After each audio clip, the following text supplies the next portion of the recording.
अगर आपके मन में इरादा मजबूत हो, ना ना तो नॉलेज चाहिए ना पूंजी चाहिए और बिजनेस खड़ा हो जाएगा।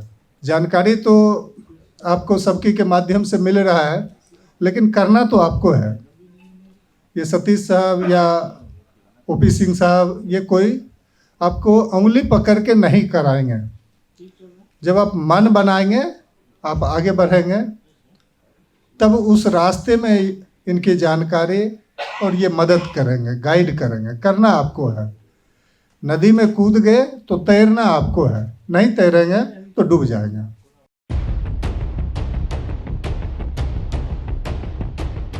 बिजनेस मंच है ये, और बेसिकली जिस समाज को गाइड करने के लिए इस सबकी को बनाया गया, जिसको अभी दो नाम दिया गया। एक तो डायमंड समाज बोला गया, जहां हम 90% की बात करते हैं, complete SC ST OBC and minority. Business और गाइडेंस, ये दोनों एक साथ जब चलता है तो वो लोग बहुत ऊंचाई तक आगे जाते हैं। कुछ लोगों को पारिवारिक गाइडेंस मिल जाती है और कुछ लोग उस गाइडेंस के लिए स्ट्रगल करते हैं। जिनको गाइडेंस नहीं मिल पाती है, वो फिर अच्छे तरीके से प्लान नहीं कर पाते और आगे ऊंचाई तक नहीं पहुंच पाते। शुरुआत में ही किसी को अच्छा गाइडेंस मिल गया तो 2 कदम बढ़ा, सफलता मिली, उसका मनोबल और ऊंचा हो गया। फिर वो 4 कदम बढ़ा, सफलता मिली और उसका मनोबल और ऊंचा हो गया। ये हमारे और हमारे समाज के हिस्से में नहीं रहा है। इस वजह से हम डायमंड समाज के लोग हो गए और आज 10% वाले लोग इस पूरे इंडिया के लगभग 98% बिजनेस को हैंडल करते हैं। 2% में हमारे ये 80% संख्या वाले, 90% संख्या वाले के बिजनेसमैन भी हैं। तभी आज इस पे हम चर्चा करने के लिए यहाँ बैठे हुए हैं। सबकी की ज़रूरत इसलिए पड़ी कि अगर कोई डायमंड समाज का सदस्य बिजनेस का प्लान करेगा तो बेसिक जानकारी उसको कहाँ से मिलेगा, क्योंकि उसके परिवार में बिजनेस का माहौल नहीं है। तो उस गाइडेंस के लिए ये सबकी बनाने की ज़रूरत पड़ी। और जब भी कोई नए सदस्य यहाँ आते हैं तो उनको लगता होगा कि एक बहुत ही इम्पोर्टेंट और ज़रूरी जानकारी हमने लिया, जिसका हमें कोई कॉस्ट पे करना नहीं पड़ा। आज जैसे सतीश साहब ने जो जानकारी दिया है, इस तरह की जानकारी के लिए आदमी को बहुत घिसना पड़ेगा। बैंक जाए, बैंक के बारे में जानकारी, फाइनेंस सेक्टर की जो अलग अलग एजेंसी है जहाँ से फाइनेंशियल सपोर्ट हमें मिलेगा। हमें लगता है कि हमारे ये डायमंड समाज के लोग वो PhD हो या बहुत अच्छा एजुकेटेड हो, अच्छे इंस्टीट्यूट से, बड़े इंस्टीट्यूट से, लेकिन जो जानकारी आपने दिया वो उसमें से 98% लोगों के पास जानकारी नहीं है। आपने जैसे बताया IFCI, भारत सरकार के मिनिस्ट्री ऑफ फाइनेंस की एक PSU है जो बिजनेसमैन को फंड करती है। हमें लगता है कि 99% लोग IFCI का नाम भी नहीं सुना है। जो आपने जानकारी दिया और इतने प्यार से, इतने बढ़िया से, इतने डिटेल में समझा के ये जानकारी आपने लिया, इसके लिए बनाई गई है ये सबकी जानकारी। तो आपको सबकी के माध्यम से मिल रहा है, लेकिन करना तो आपको है। ये सतीश साहब या ओपी सिंह साहब ये कोई आपको उंगली पकड़ के नहीं कराएंगे। जब आप मन बनाएंगे, आप आगे बढ़ेंगे, तब उस रास्ते में इनकी जानकारी और ये मदद करेंगे, गाइड करेंगे। करना आपको है।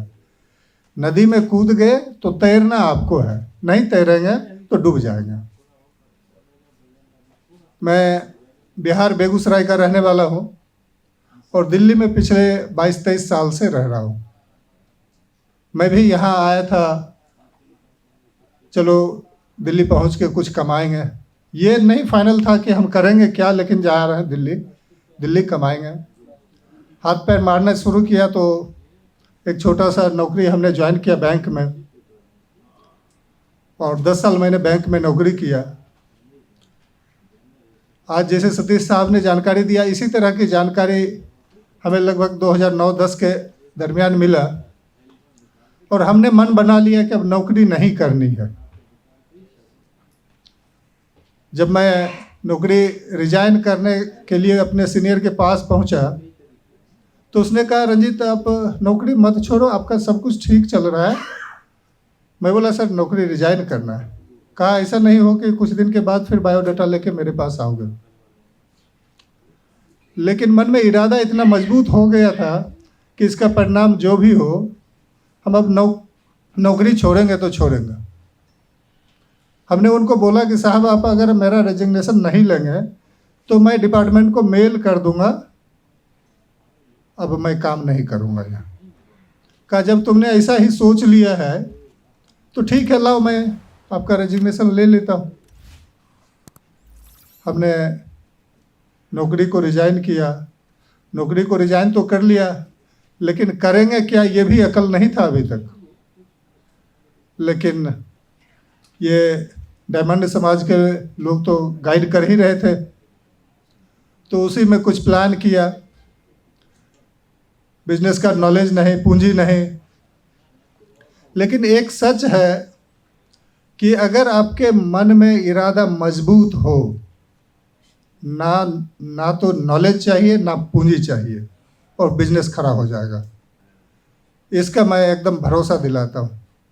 मेरे पास भी ना कोई MBA का एजुकेशन, ना कुछ उस तरह का एजुकेशन, ना कोई पूंजी।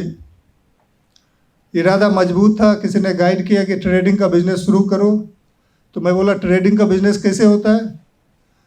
तो सरकार में लगभग 60 से 70% बिजनेस ट्रेडर करता है। सर ये सरकार में 60 से 70% बिजनेस ट्रेडर करता है, और 30 से 40% कंपनी भी सीधे सीधे सरकार में काम करती है। उस 30-40% को आप छोड़ दो, 60-70% वाले में तो आ जाओ। करना क्या है, सरकार जो सामान खरीदती है वो सामान आप मैन्युफैक्चर से आप परचेज करो और सरकार को बेच दो। इसी को ट्रेडिंग बोलते हैं। कई बार आप ट्रेडिंग बोलते हैं तो लोग शेयर मार्केट की तरफ भी उसके मन में आ जाता है कि ये शेयर मार्केट का ट्रेडर तो नहीं है। तो ये एक सामान्य सा तरीका है। इसमें आपको किसी की नॉलेज की ज़रूरत नहीं है कि सामान बनाएंगे कैसे, उसको क्या करेंगे। और हमने भी वही काम शुरू किया 2013 से।